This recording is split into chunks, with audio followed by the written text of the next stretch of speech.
días a todos, muchísimas gracias, la verdad que gracias Regina, José, a todos los que habéis confiado, ¿no?, en todas nosotras para poder aportar estas primeras jornadas de PT. La verdad que es todo un reto, o sea, es la primera y estar o venir a hablar de inclusión desde un aula específica, pues creo que es un doble reto, ¿no? Porque es verdad que no podemos entender, ¿no?, la inclusión únicamente como en el aula ordinaria, sino que cada uno en las necesidades que tenga, pues tendremos que trabajar esa inclusión, ¿vale?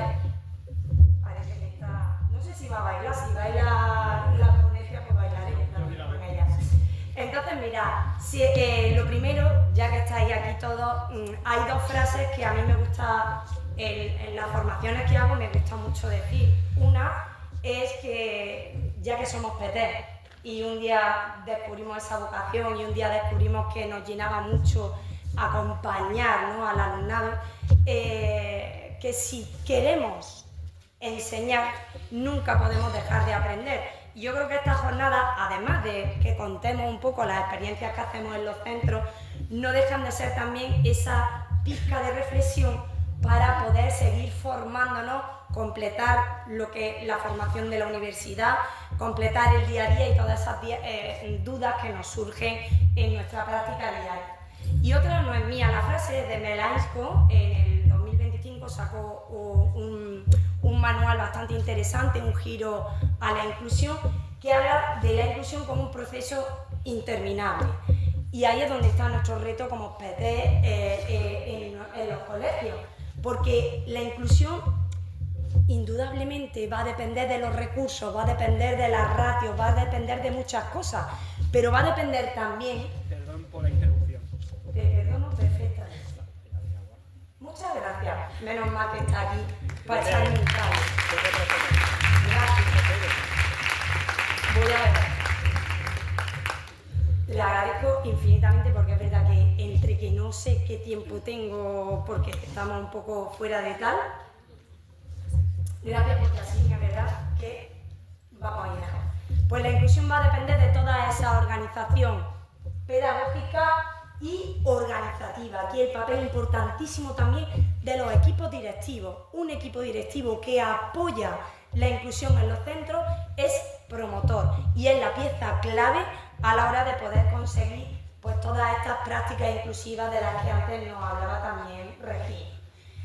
No descubro nada si hablo de que la inclusión a nivel general, sea un aula específica o sea un aula ordinaria, seamos PT en el escenario en el que estemos, conlleva e implica un modelo muy importante. Y es que la inclusión no es solo estar, sino participar con sentido.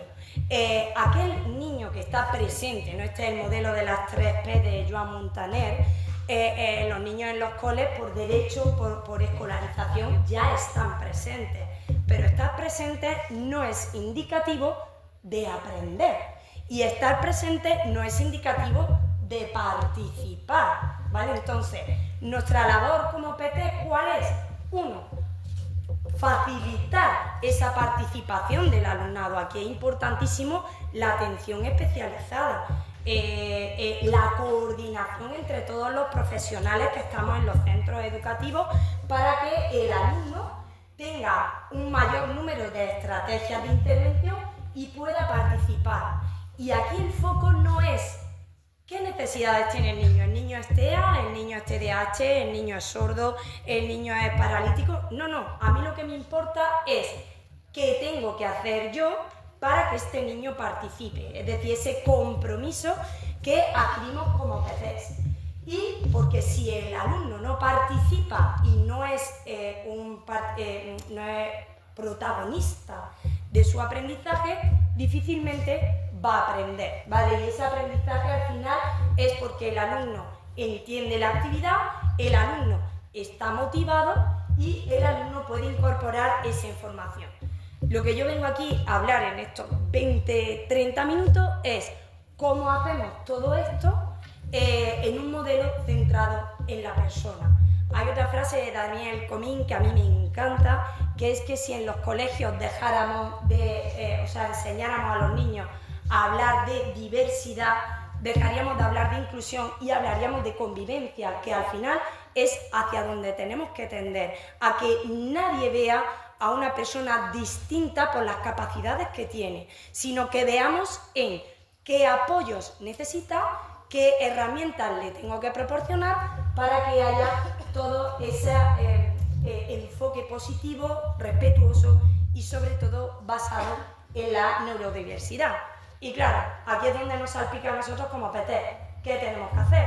¿Cómo nos organizamos o cómo transformamos el entorno? Primero, diseñar los apoyos. ¿Cómo voy a organizar el PETIS, el PT, el orientador, el tutor del aula ordinaria? ¿Cómo nos vamos a organizar? ¿Cómo vamos a acompañar al alumnado? Observar, porque a veces nos planteamos y hacemos programas y olvidamos algo muy importante, que es observar, analizar las barreras y evaluar. Y eso también forma parte de nuestro papel como PT. Pero claro, ¿cuál es la realidad que tiene nuestro alumnado cuando entra en un centro? La realidad es que tiene muchas barreras. Y la realidad es que tienen barreras a la participación. Oye, ¿esta clase está preparada para mí? ¿Han ajustado la actividad a lo que yo puedo hacer? Fijaros que está siempre enfocado desde la responsabilidad del PT o de los agentes y no a las dificultades del niño. Cuento con los apoyos necesarios, pero es que también el alumno va a tener barreras al aprendizaje. Es que las clases son muy ruidosas, es que hay demasiado ruido visual, es que hay un ambiente que no para de cambiar y yo no entiendo, ¿no? Por ejemplo, si hablamos dentro del perfil del trastorno del espectro autista o en este aula ordinaria hay poca rutina, no me ayuda a mí eso a aprender. Todas esas barreras a la comunicación. No hemos planteado si un alumno necesita sistema de comunicación alternativa, si tiene lenguaje, si el lenguaje puede expresar no solo lo que le gusta o no le gusta, sino que puede mantener una conversación y puede tener ahí un foco. Tú me estás explicando paso a paso lo que yo tengo que hacer. Todas esas son las barreras que como PTs tenemos que ir derribando para pasar de barreras a retos. Y este es el papel del PT. ¿Qué retos tenemos en los coles para garantizar una escuela inclusiva o una cultura inclusiva? Pues vamos a tener retos en la estructura. Es decir, yo tengo que reducir ruidos, poner orden, muchísimo orden. Hay que tenerlo todo muy estructurado, hay que tenerlo todo con tiempos establecidos y hacer rincones, actividades multinivel, multitarea y también multifoco, porque no olvidemos que el alumnado neurodivergente también tiene centros de interés y esos centros de interés son muy importantes respetarlos y tenerlos en cuenta. Retos a la comunicación y retos en las ayudas visuales, porque todos, absolutamente todos, somos aprendices visuales, con lo cual es algo que no podemos pasar de puntilla y que realmente el PT tiene que proporcionar todos esos apoyos visuales a cómo se hace una actividad, a los cambios, a la anticipación y a toda esa información necesaria.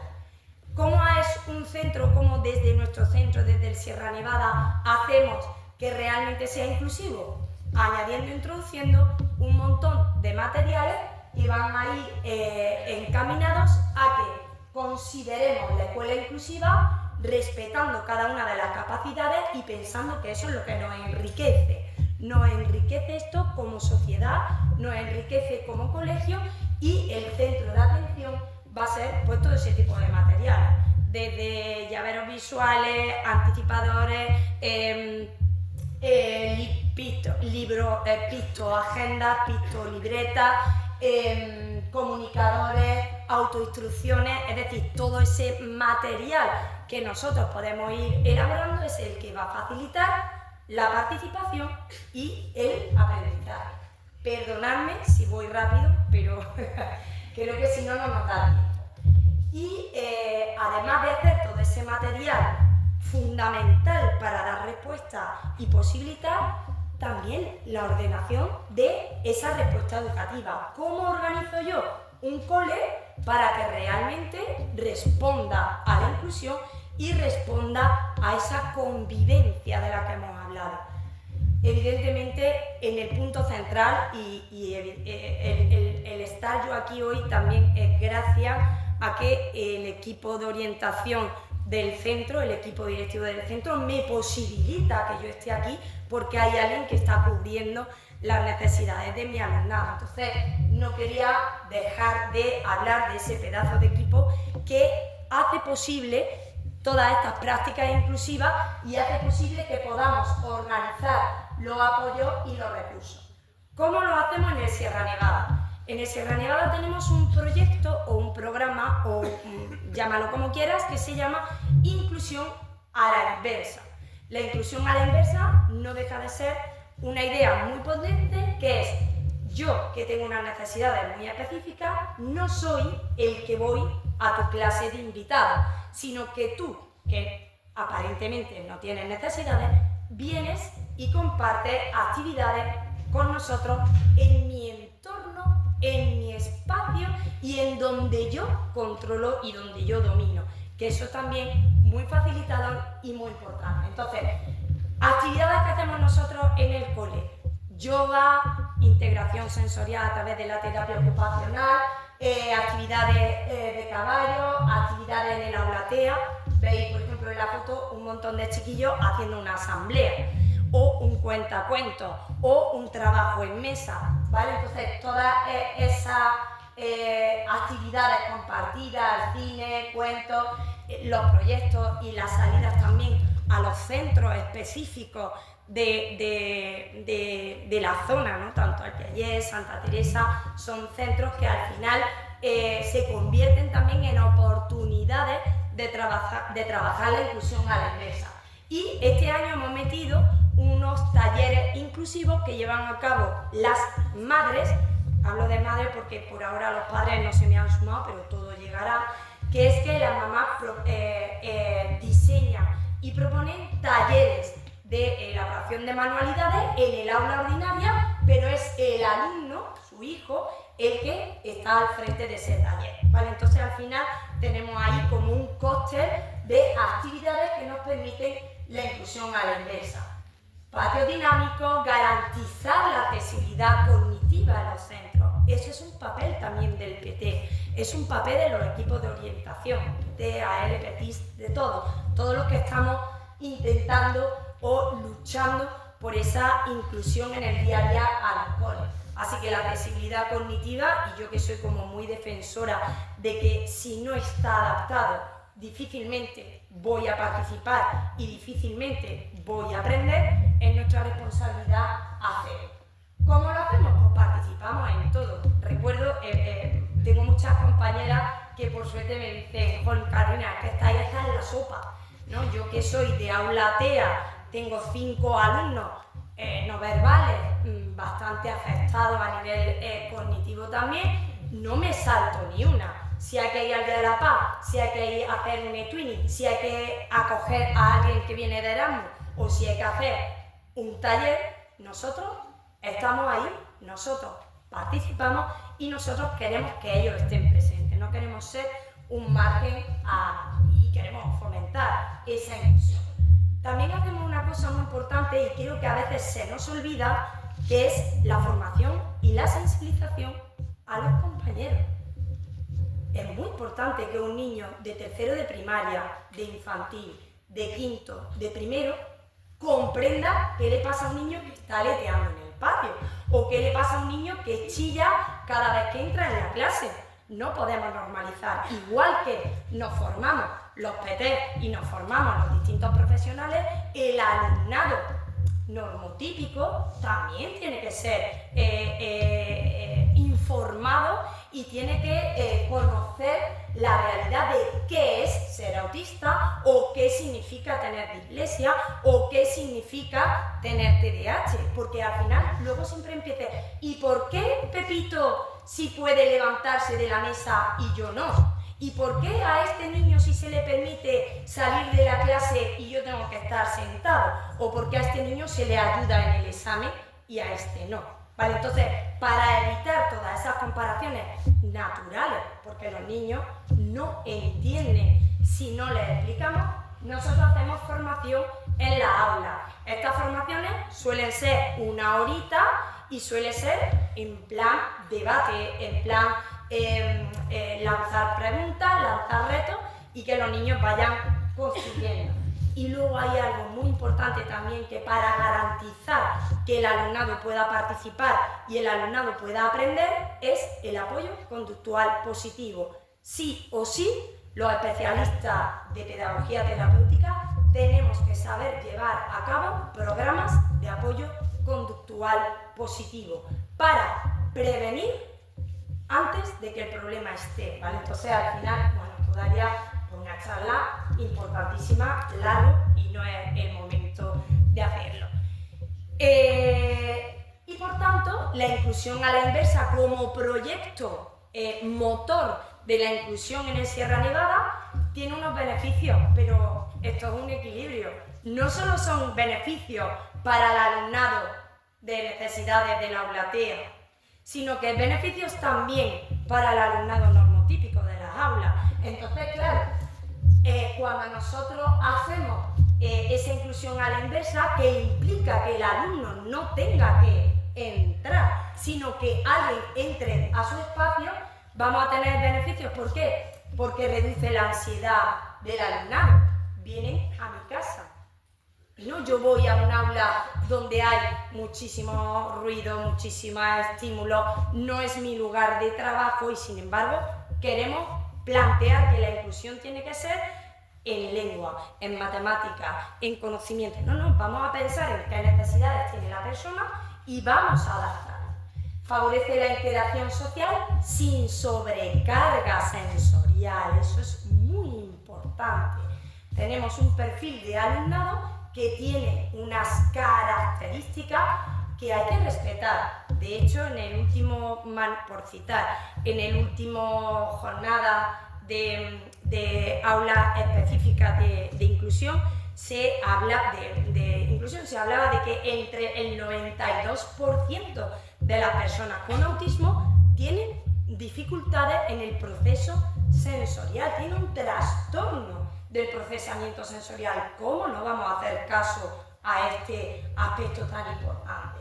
Y además el hecho de que otros vengan a mi casa, otros vengan a mi lugar, va a permitir generalizar habilidades siempre en un contexto controlado. Pero es que en esa balanza tenemos también beneficios en el alumnado normotípico, porque el alumnado desarrolla una empatía real. No es que le digan, oye, es que a este alumno que es distinto, a este alumno que ves que chilla o a este alumno que se tira, se desploma en el suelo y no quiere andar, tiene que ser su amigo. Eso es como si a mí me obligan a alguien que no conozco de nada, me tenga que ir a tomar una cerveza o un café con él. A lo mejor no estoy dispuesta, ¿vale? Entonces, el generar ese desarrollo empático real es un aprendizaje y un beneficio. Además, aprendizaje en la diversidad y mejora de las habilidades sociales, ¿no? Por esto de lo que hablábamos, porque al final hay esa sobrecarga sensorial de lo táctil, lo olfativo, lo lumínico, y que al final provocan, es un entramado que provoca reacciones en los niños, en este caso autistas o en los niños neurodivergentes, porque además todos presentan este tipo de desafíos. ¿Qué tenemos que hacer o qué necesidades tienen nuestros peques en las aulas? Pues que nosotros promovamos entornos que sean respetuosos.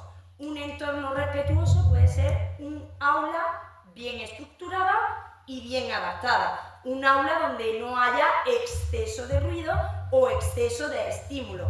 Un aula, por ejemplo, como pueda ser un espacio sensorial, una sala sensorial, ¿vale? Entonces, al final, lo que vamos buscando es esa seguridad interna, esa autodeterminación y, sobre todo, evitar en personas con TEA esos momentos de meltdown, es decir, esas explosiones ante esa sobrecarga por exceso, porque no pueden ya filtrar más estímulos, o ese shutdown, que es el aislamiento, el retraimiento y el me aparto del contexto social para que no me perturbe. Esos 5 minutos, madre mía, sigo para...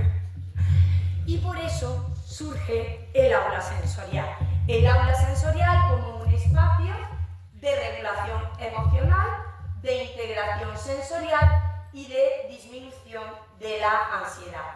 Vamos a ver el vídeo y así os hacéis una idea de cómo es la sala.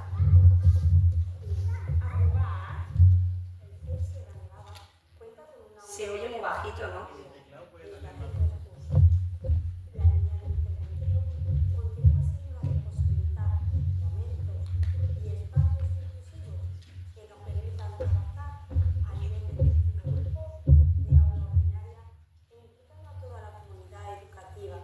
Favoreciendo así una cultura inclusiva y de respeto. A través de proyectos como Impulsa o Más Equidad, hemos podido habilitar este espacio y llevar a cabo las actividades propuestas. Elegimos esta sala como espacio funcional para que sea el escenario educativo de la inclusión a la inversa en el centro. En ella intervenimos tanto desde el ámbito de la terapia ocupacional como desde el yoga y mindfulness, teniendo muy claro que un enfoque multisensorial posibilitará gran cantidad de oportunidades de aprendizaje. ¿Cómo está estructurada la sala? La hemos dividido en 7 espacios donde trabajamos los 7 sentidos presentes en todas las personas: vista, oído, olfato, gusto, tacto, propiocepción y sentido vestibular. Contamos con materiales específicos que nos posibilitan este trabajo multisensorial. Entre otros, tenemos en la sala un tubo de burbujas, fibra óptica, espejos, lámparas de lava, instrumentos variados, columpios para trabajar lo vestibular y propioceptivo, balancines, tubo para rectar, plataformas de equilibrio, una gran piscina de bolas, 2 puzzles gigantes, caminos sensoriales y cajas con diferentes texturas. Para trabajar el aspecto gustativo, nos aseguramos de que el alumnado que asiste a la sesión no tiene ningún tipo de alergia alimentaria, por lo que este se convierte en el sentido que menos trabajamos. ¿Cuál es nuestra metodología? Tenemos como eje principal fomentar que el alumnado aprenda por sí mismo, trabajando en equipo, adaptándose a las dificultades y características que posee cada uno, tanto el alumnado con TEA como con diversidad funcional, y considerando que existen diferentes velocidades y ritmos de aprendizaje. De esta manera, se potenciará la participación en el aula de todos, fomentando la igualdad de oportunidades, equidad y respetando la diversidad. Tampoco podemos olvidar enseñar al alumnado normotípico estrategias de interacción eficaces para que sepan en todo momento cómo actuar, cómo iniciar una interacción, cómo entender el comportamiento, ya que a veces necesitarán poner en práctica dichas estrategias para que la relación sea equilibrada, eficaz y positiva. ¿Qué beneficios nos aporta el yoga y la terapia ocupacional en nuestro alumnado con diversidad funcional? Entre otros aspectos, observamos una disminución de los comportamientos no adaptativos, mejor respuesta ante la frustración, disminución de los síntomas de ansiedad, mayor participación en actividades y, por supuesto, mejoras en el habla y la comunicación, centrándonos en una mayor competencia social que es posible gracias al juego y a los contenidos propios del yoga y la relajación.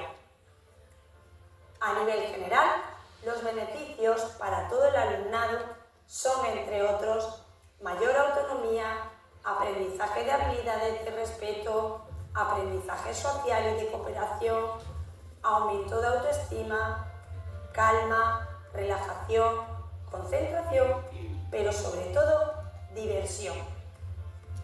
En todas las sesiones respetamos el perfil sensorial de cada alumno con TEA o con diversidad funcional, tanto la hipersensibilidad como la hiposensibilidad, para lo que introducimos todas las adaptaciones que sean necesarias. Y sí, hablamos de bidireccionalidad y de aprendizaje recíproco en el alumnado TEA, porque cada vez son capaces de aprender con más facilidad, imitar, regularse e identificar emociones al estar con los demás compañeros del colegio. En el alumnado de las aulas ordinarias de infantil y primaria, porque están aprendiendo lo que significa tener autismo, qué necesidades, qué dificultades y sobre todo porque están generando lazos de amistad y de respeto. La mayoría del alumnado participante de este proyecto muestra deseos de volver al aula y de seguir haciendo actividades de este tipo. Trabajamos la inclusión desde dentro, desde el juego, desde pequeños pasos que construyan grandes redes de colaboración entre personas, entre niños y niñas, independientemente de una etiqueta, sin olvidar nuestro referente, las emociones, habilidades sociales y la regulación conductual. Nuestra sala sensorial es especial porque todo lo que sucede dentro es especial, trabajando por y para una inclusión que no sea utopía y sea una realidad. ¿Cómo lo habéis pasado?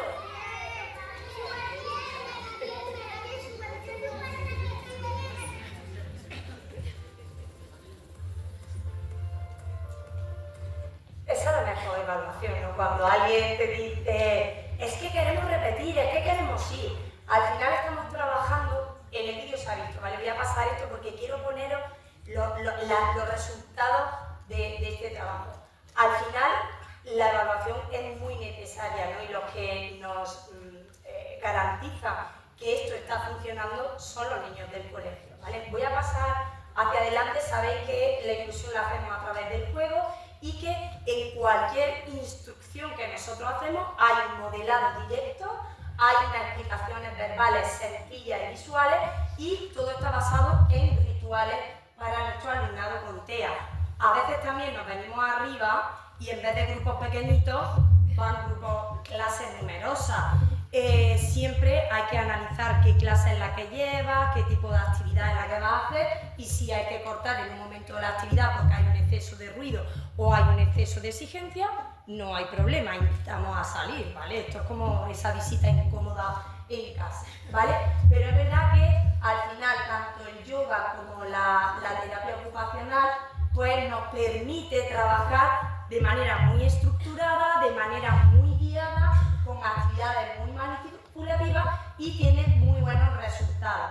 Siempre digo que las ayudas visuales son las gafas que nos posibilitan entender el entorno, esa accesibilidad cognitiva, y las tenemos a distintos niveles. Pero también es muy importante no cometer errores. Y a veces los errores son los que nos enseñan qué es lo que no debemos de hacer. No debemos de hacerlo sin preparación previa, aunque a veces improvisemos, como buenos PT. No todo lo podemos tener previsto, ni la ficha preparada, ni el proyecto preparado. A veces jugamos con la improvisación. Pero es verdad que las actividades demasiado abiertas, que convirtamos el venir a jugar como que el alumno normotípico ayuda al alumno que tiene dificultades. No. No es algo asistencial, es tú vienes y compartimos un juego, ¿vale? Y no evaluar. Muy bien. Muy bien.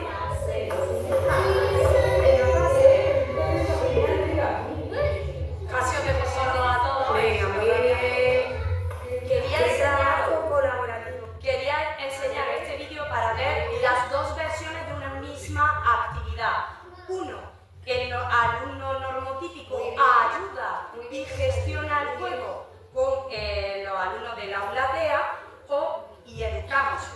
diversidad porque estoy dando apoyo, estoy facilitando que tú juegues, o el segundo logro, que es a la inversa, cómo actúa el alumno con TEA para hacer esa misma actividad con un alumno normotípico. Mirad cómo la niña tiene una paciencia brutal en esperar que le demos la ayuda verbal, la instigación física, y se mantiene totalmente. Es decir, al final estamos también haciendo que esa inclusión de competencias, ese aprendizaje competencial y social sea en un espacio muy controlado. Y ya termino con el último antes de que me corten el micro.